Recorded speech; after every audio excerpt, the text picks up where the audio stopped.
नमस्कार। आज की इस वीडियो तासिका के माध्यम से हम रीतिकालीन पृष्ठभूमि अर्थात रीतिकालीन परिस्थितियों का विवेचन करेंगे। रीतिकाल का जो समय है वह संवत 1700 से संवत 1900 तक माना जाता है और इस काल की जो राजनीतिक, सामाजिक, धार्मिक और साहित्यिक परिस्थितियां हैं उसका विवेचन आज की इस तासिका में किया जाएगा। तो चलिए देखते हैं रीतिकालीन पृष्ठभूमि अर्थात परिस्थितियां। किसी भी काल के साहित्य को समझने के लिए तत्कालीन समय की जो बाह्य परिस्थितियां होती हैं उसका अध्ययन करना बहुत आवश्यक होता है। इसी दृष्टि से रीतिकालीन साहित्य का अध्ययन करने से पूर्व हमें राजनीतिक, सामाजिक, धार्मिक और साहित्यिक परिस्थितियों का अध्ययन करना आवश्यक है। उसमें सबसे पहली परिस्थिति है राजनीतिक परिस्थिति या राजनीतिक पृष्ठभूमि। हिंदी साहित्य में रीतिकाल संवत 1700 से लेकर संवत 1900 तक माना जाता है। यह संपूर्ण काल जो था यह व्यक्तिवादी निरंकुश राजतंत्र का काल था। मतलब राज व्यवस्था थी, एक राजा हुआ करता था और प्रजा हुआ करती थी। इससे पहले सम्राट अकबर ने अपनी सहिष्णुतापूर्ण नीति से हिंदू और मुसलमान दोनों जातियों में समन्वय स्थापित करने का प्रयास किया, परंतु सम्राट अकबर के बाद जहांगीर ने इस संबंध में राज्य के लिए कोई विशेष योगदान नहीं दिया। सहिष्णुतापूर्ण नीति मतलब यहाँ मैं स्पष्ट करना चाहूँगा कि जिस तरह से हम अपने धर्म का सम्मान करते हैं उसी तरह से जब हम दूसरे धर्मों का भी सम्मान करते हैं और धर्म के आधार पर किसी के भी साथ पक्षपातपूर्ण व्यवहार नहीं करते हैं तो ये सहिष्णुतापूर्ण व्यवहार कहा जाता है। तो सम्राट अकबर ने अपनी सहिष्णुतापूर्ण नीति से जो है दोनों धर्मों में समन्वय स्थापित किया, लेकिन सम्राट अकबर के बाद उनका बेटा सत्ता में बैठा और उसने जो है कोई विशेष योगदान इस दिशा में दिया हुआ दिखाई नहीं देता। उसने क्या किया तो उसने अपने उत्तराधिकारियों के लिए विरासत में केवल सुरा और सुंदरी की लालसा और लोलुपता का दान दिया। शाहजहां ने सहिष्णुता और कला के प्रति उदारता थी। मतलब शाहजहां कला के प्रति जो है अत्यंत उदार था, सहिष्णु भी वह था। उसका समय सुख, शांति और समृद्धि का था। शाहजहां को कैद में डालकर औरंगजेब बादशाह बना। मतलब अपने पिता को ही जो है कैद में डालकर औरंगजेब ने सत्ता हासिल की थी। उसने अपने सगे भाई दारा की हत्या की थी, क्योंकि शाहजहां जो है दारा को बादशाह बनाना चाहता था, ऐसा एक प्रकार का संशय औरंगजेब के मन में आया और उसने दारा की हत्या की। दारा स्वभाव से ही सहिष्णु प्रवृत्ति का व्यक्ति था, इसलिए जो है और मानवता का पक्षधर था। इसी कारण दारा की हत्या मतलब मानवता की हत्या थी। इस हत्या के बाद मुगल वंश की जो परंपरागत धार्मिक सहिष्णुता थी वह समाप्त हो गई। मतलब एक प्रकार की सहिष्णु वृत्ति जो थी मुगल वंश के बादशाहों की वो यहाँ खंडित होती है, समाप्त होती है। औरंगजेब की साम्राज्य विस्तार की लालसा उसे शांत बैठने नहीं देती थी और इसी कारण सिखों, मराठों और कई सारे राजपूत राज्यों पर उसने आक्रमण करना प्रारंभ किया। मराठों और सिखों से उसे चिरकाल तक लोहा या संघर्ष लेना पड़ा। मतलब अपना साम्राज्य विस्तार करने के लिए औरंगजेब ने मराठों और सिखों के साथ काफ़ी संघर्ष किया, लेकिन फिर भी वह उसमें सफल हुआ दिखाई नहीं देता है। उसकी धार्मिक कट्टरता की नीति और अमानुष व्यवहारों से देशी नरेश और हिंदू जनता क्रोधित हो उठी। सामान्य लोगों पर जो है उसने अनन्वित अत्याचार किए हैं, यह इतिहास में जो है हमें बात दिखाई देती है। औरंगजेब एक तरह का धार्मिक कट्टर बादशाह था और इसी कारण हिंदू जनता पर उसने काफ़ी अत्याचार किया और इसी कारण इस जनता के मन में उसके प्रति एक क्रोध की भावना दिखाई देती है। साहित्य, संगीत, कला, सौंदर्य, ऐश्वर्य और विलास के प्रति उसे घोर चीड़ थी। ये भी एक उसके स्वभाव का जो है पहलू हमें दिखाई देता है कि उसे साहित्य, संगीत, सौंदर्य और ऐश्वर्य बिल्कुल अच्छा नहीं लगता था। औरंगजेब की मृत्यु के बाद उसके जो उत्तराधिकारी थे, उसके जो वंशज थे, वह एकदम अयोग्य, असमर्थ, विलासी, पंगु और नपुंसक सिद्ध हुए। मतलब उन्होंने अपना राजकाज संभालने में कोई समर्थता या उस तरह की जो है अपनी शक्ति सिद्ध नहीं की। इससे राजनीतिक स्थिति अत्यंत विकट और शोचनीय बन गई। मतलब राजनीतिक दृष्टि से देश का वातावरण जो था वह काफ़ी कुछ बिगड़ गया। केंद्रीय सत्ता जीर्ण हो जाने के कारण अनेक प्रदेशों के जो शासक थे, जो राजा थे, वह स्वतंत्र हो गए। जैसे कि आगरा में जाटों, राजस्थान में राजपूतों, पंजाब में बंदा बैरागी, इन लोगों ने मुगल बादशाह बहादुर शाह और फर्रुख सियर को बुरी तरह से तंग कर दिया।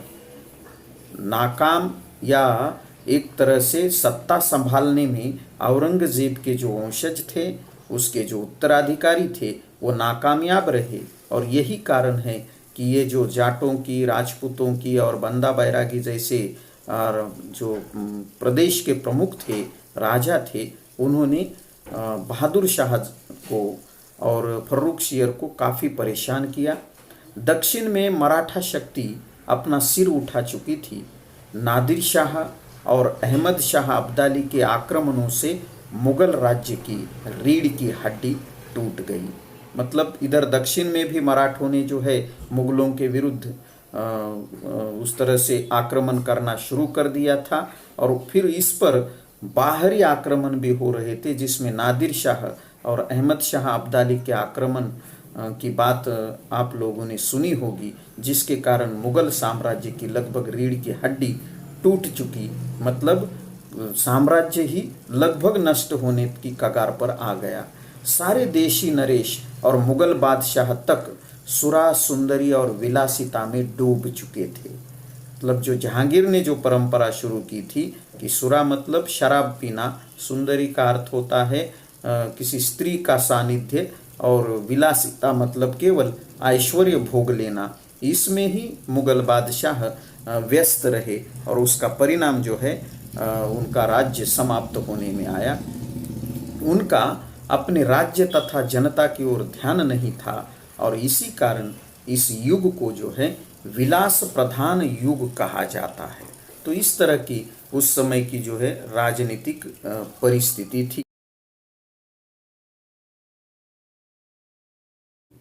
अब हम मुड़ते हैं सामाजिक परिस्थिति की ओर या सामाजिक पृष्ठभूमि की ओर। इस काल को यथा राजा तथा प्रजा यह युक्ति पूर्णतः लागू होती है।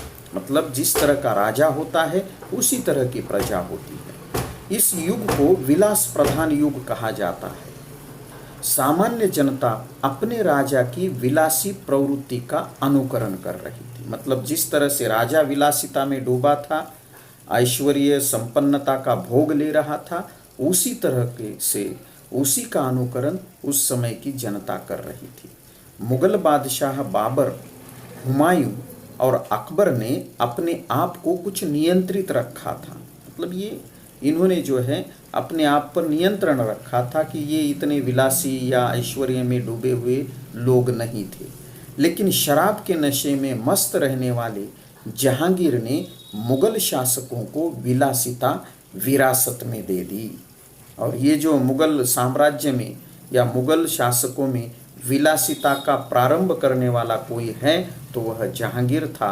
और उसने ही यह विरासत में बाकी जो आने वाली पीढ़ियां थी उनको यह आदत, यह शराब का नशा जो है बिल्कुल विरासत में दान में दे दी है। वैभव प्रियता, विलासिता और प्रदर्शन प्रवृत्ति इस काल की विशेषताएं हैं। वैभव प्रियता मतलब केवल साम्राज्य या उस तरह से वैभव और विलास प्रिय होना। विलासिता इसका अर्थ बिल्कुल किसी भी प्रकार का मेहनत न करते हुए उस जो वैभव है उसका भोग ले लेना। और प्रदर्शन प्रवृत्ति मतलब प्रदर्शन करना मतलब दिखाना। तो अपने साम्राज्य को दिखाने के लिए जो है इन्होंने बाहरी चीज़ें अधिक मात्रा में की है, जिसे प्रदर्शन प्रवृत्ति कहा जाता है। तो ये वैभव प्रियता, विलासिता और प्रदर्शन प्रियता इस काल की विशेषताएं हैं जो उस समय के साहित्य में हमें दिखाई देती हैं। अभिजात्य संस्कृति के नाम पर विलासिता बढ़ रही थी। इसका परिणाम जो है यह हुआ कि अनेक छोटे मोटे जो सामंत थे, सामंतों के पास भी विवाह बाह्य संबंध रखने वाली स्त्रियों की भरमार हो गई। मतलब जैसे राजा था वैसे सामंत थे, और जैसे सामंत थे वैसे सामान्य प्रजा बन गई थी। और यही कारण है कि राजा की जो है या बादशाह की कई सारी पत्नियां थी, बादशाह कई सारी स्त्रियों को रखता था, तो उनका देखकर छोटे मोटे जो सामंत थे, जो उस दरबार के थे, उन्होंने भी विवाह बाह्य संबंधों को जगह देते हुए अपने जो दरबार था या अपना जो महल था उसमें कई सारी स्त्रियां लाकर रख दी। एक पत्नी व्रत का अनादर होने लगा।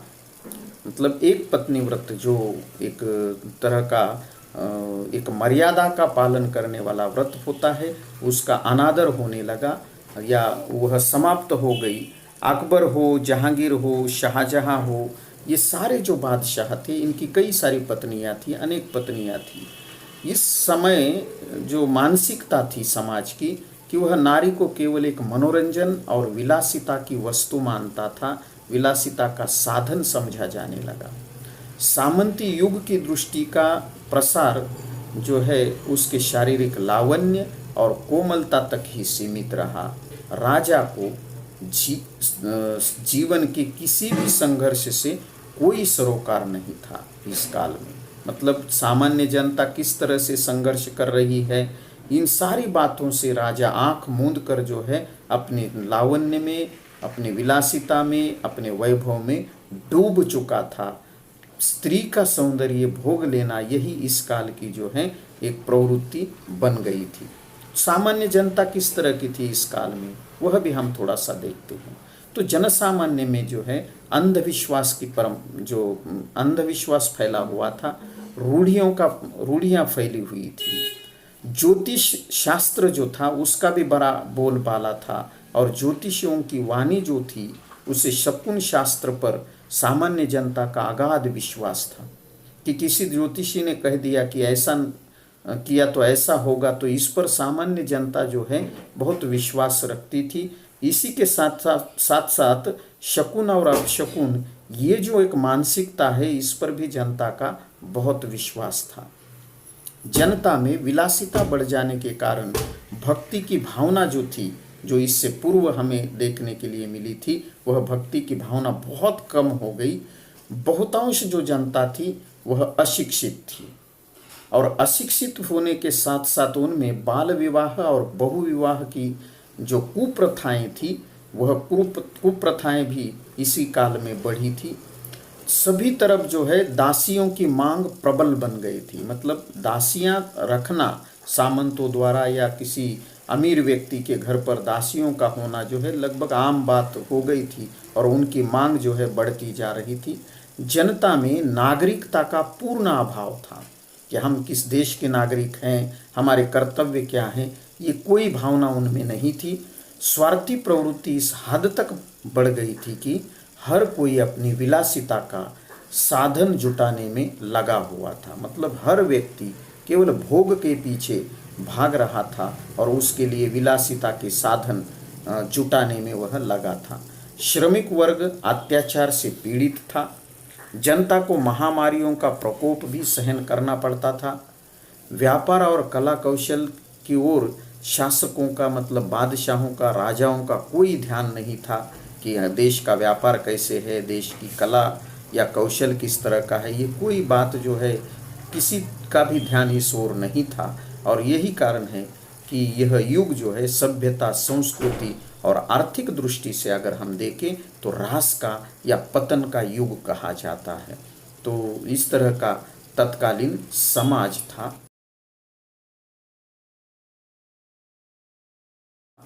इसके बाद हम मुड़ते हैं धार्मिक परिस्थिति की ओर, धार्मिक पृष्ठभूमि की ओर।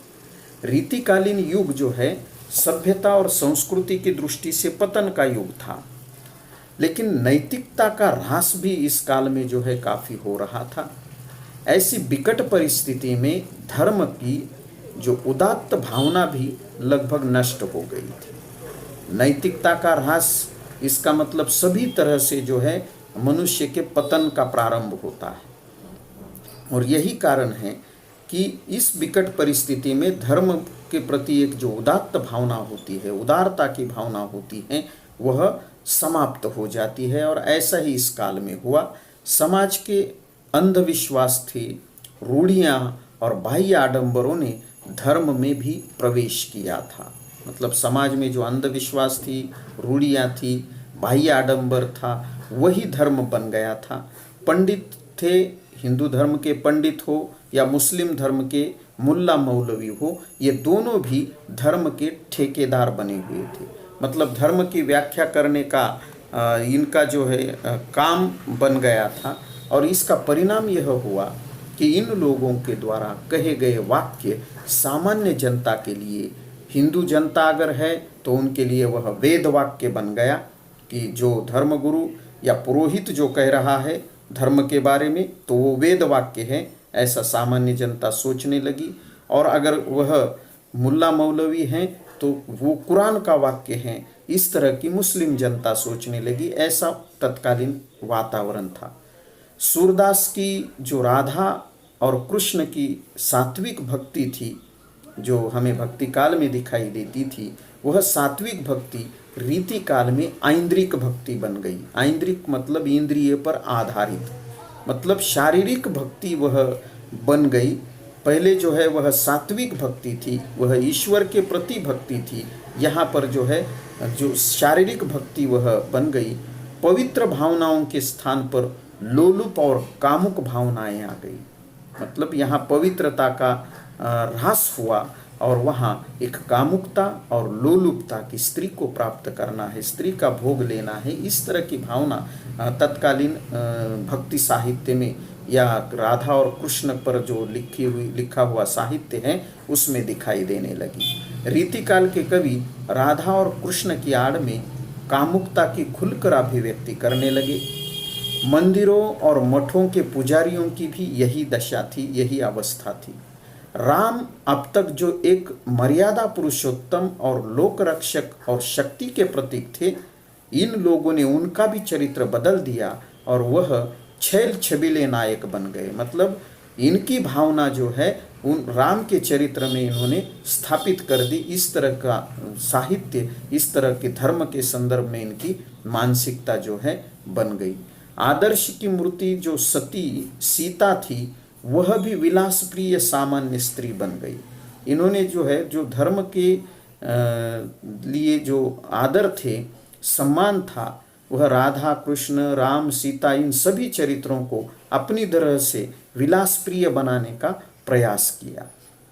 निर्गुण तथा सगुण भक्ति संप्रदायों में भी यही प्रवृत्ति हमें कम अधिक मात्रा में दिखाई देती है। तत्कालीन जो सूफियों का साहित्य था, सूफियों के अनेक संप्रदायों में हमें श्रृंगार, नक्शिक वर्णन और नायिका भेद का चित्रण देखने के लिए मिलता है। भक्ति काल में जो है उसमें भी एक प्रकार की सात्विकता थी, लेकिन यहाँ वह ऐन्द्रिक रूप में यह सारा चित्रण हमें देखने के लिए मिलता है। तो इस तरह से तत्कालीन विलासी मनोवृत्ति या वैभव प्रियता, उसका असर हमें धार्मिक परिस्थिति पर भी देखने के लिए मिलता है। और अंतिम जो परिस्थिति है रीतिकाल की, वह है साहित्यिक परिस्थिति या साहित्यिक पृष्ठभूमि। रीतिकाल का जो आरंभ है, जो प्रारंभ है, शाहजहां का शासनकाल के उत्तरार्ध से होता है।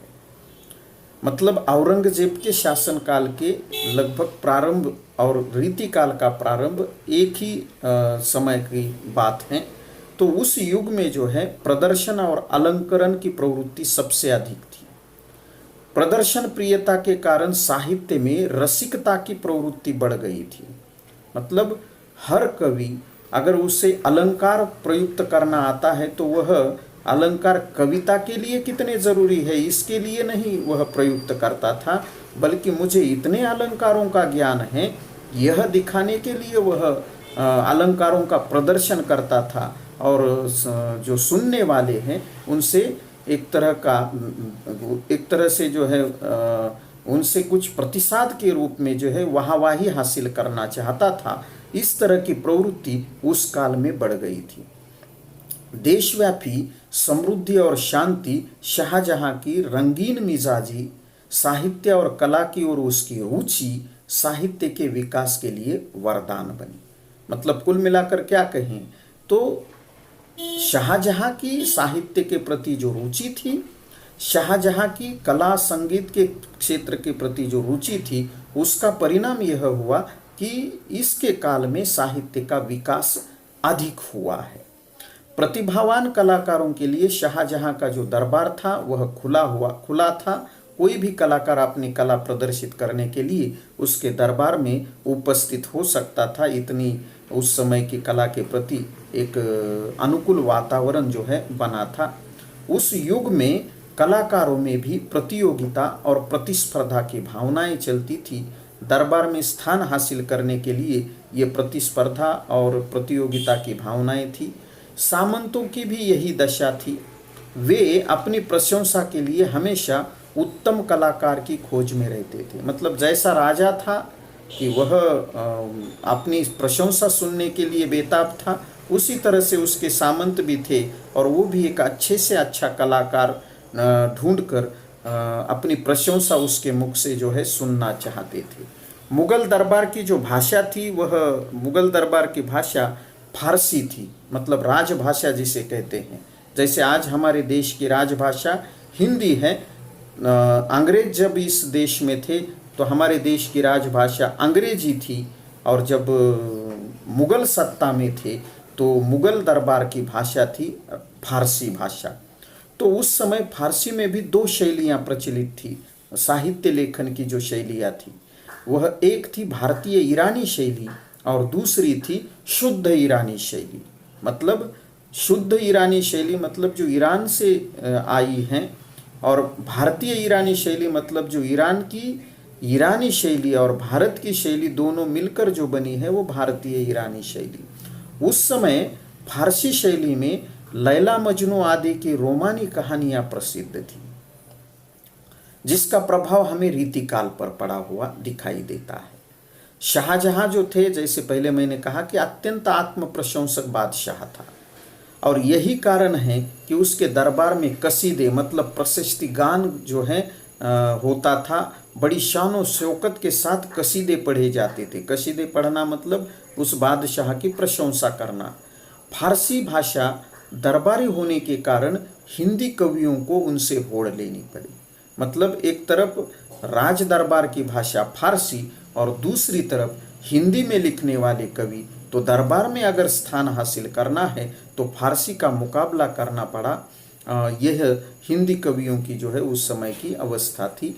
ऐसी स्थिति में साहित्य सृजन का उद्देश्य क्या था? तो साहित्य सृजन का उद्देश्य बना चमत्कार दिखाना, पांडित्य प्रदर्शन करना और अपने आश्रयदाता जो भी हैं, जो भी सामंत है, जो भी बादशाह है, उसकी प्रशंसा करना, उसका गुणगान करना। यह उस समय के कवियों का जो है उद्देश्य बन गया था। मतलब ऐसी रचना सुनाना कि जिसके माध्यम से एक चमत्कार सामने वाले को लगे कि क्या बात है, कैसी रचना पढ़ी है या कैसी रचना लिखी है। पांडित्य प्रदर्शन करना इसका अर्थ है कि छंदों का, अलंकारों का अत्यधिक प्रयोग करना। तो ये भी उस समय के कवियों की विशेषता थी। और इन रचनाओं में कौन सा भाव था? तो अपने आश्रयदाता का गुणगान वह किया करते थे, उनकी प्रशंसा वह किया करते थे। उस समय के साहित्यकार जो हैं एक ही सांस में कवि भी होना चाहते थे और दूसरे सांस में आचार्य बनने का भी प्रयास करते थे। मतलब कवि भी कविता भी लिखते थे और काव्य शास्त्र के नियम भी वह बनाना चाहते थे। ये इस समय के साहित्यकारों की या कवियों की अवस्था थी। सभी कवियों में एक ही भाव हमें दिखाई देता है और वह है श्रृंगारिकता। राजा को खुश करने के लिए श्रृंगारिक बातों का वर्णन इन कवियों ने सबसे अधिक मात्रा में किया है। ओरछा हो, कोटा, बूंदी, जयपुर, जोधपुर और यहाँ तक कि महाराष्ट्र के राज दरबारों में भी यह प्रदर्शन प्रियता और श्रृंगारिकता की कविता हमें लिखी हुई दिखाई देती है। तो इस तरह का श्रृंगारिकता से भरा हुआ साहित्यिक वातावरण हमें रीतिकाल में दिखाई देता है। संक्षेप में अगर हम कहें तो रीतिकालीन परिस्थिति को संक्षेप में अगर बताएं तो रीतिकालीन राजनीतिक व्यवस्था में राजतंत्र और सामंतवाद का प्रभाव तत्कालीन समाज, साहित्य और कला पर दिखाई देता है। मतलब तत्कालीन वैभव प्रियता, प्रदर्शन प्रियता और विलासिता का जो राजतंत्र का वह वातावरण था, उसका परिणाम तत्कालीन समाज पर पड़ा, साहित्य पर पड़ा और कला पर भी पड़ा हुआ हमें दिखाई देता है। तो आज के लिए इतना ही। फिर से हम नए विषय के साथ उपस्थित होते हैं। तब तक के लिए धन्यवाद।